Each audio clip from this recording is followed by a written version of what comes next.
Eh bien, on se retrouve aujourd'hui pour la première vidéo pour la critique cinéma, donc cinéma critique. Euh, cette chaîne YouTube n'est pas exclusivement dédiée à la politique, elle est dédiée à plein de choses différentes. Donc, Là où chantent les écrevisses, c'est un film que j'ai vu en 2022 au cinéma. Il y a Prime Video, le service d'Amazon qui l'a remis récemment, et donc je l'ai vu à nouveau pour pouvoir faire une critique. Alors là où chantent les écrevisses, donc réalisé par Olivia Newman. L'actrice principale c'est Daisy Edgar Jones, que vous pouvez voir d'ailleurs là sur la couverture de la vidéo à droite.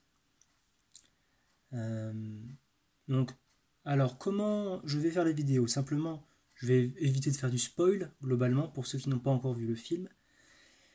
Donc, pour faire simple, le film se déroule à la fois avec la majeure partie de ce qui se passe au tribunal, où on accuse donc Kia, le personnage principal donc féminin, d'avoir tué un homme. Euh, Elle a toujours vécu dans un marais avec sa famille, un père violent, etc. Les frères qui ont quitté le domicile, sa mère aussi. Elle se retrouve avec son père, puis son père lui-même quitte la maison. Elle se retrouve toute seule, livrée à elle-même dans la nature. Elle se débrouille toute seule pour vivre. Elle est donc en décalage avec les enfants de son âge sur le plan éducatif. Elle n'a pas acquis les codes sociaux traditionnels pour s'intégrer en société. Et elle est donc pointée du doigt par la plupart des habitants de la ville à côté du marais dans lequel elle habite depuis toute son enfance.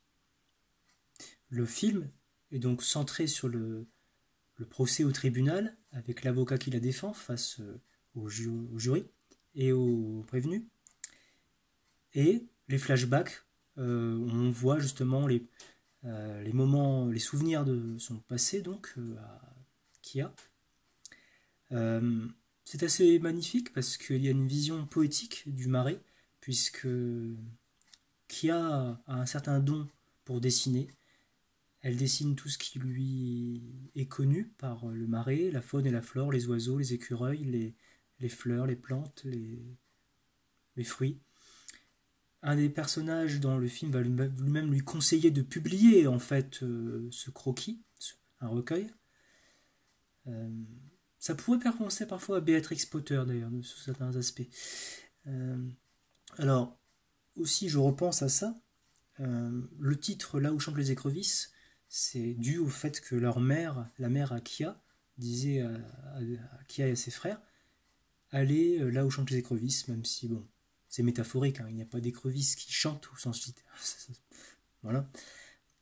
Euh, il y a un rapport à la différence dans ce film, sur le fait de ne pas rejeter l'autre, parce que Kia est vu comme une espèce d'alien par les enfants de son âge, de par le décalage qu'elle a sur le plan éducatif.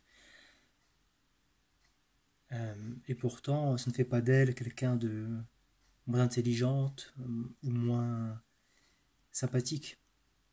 Elle n'a simplement pas eu la chance d'être dans une famille où elle a pu développer son potentiel. Du moins sous la forme la plus traditionnelle.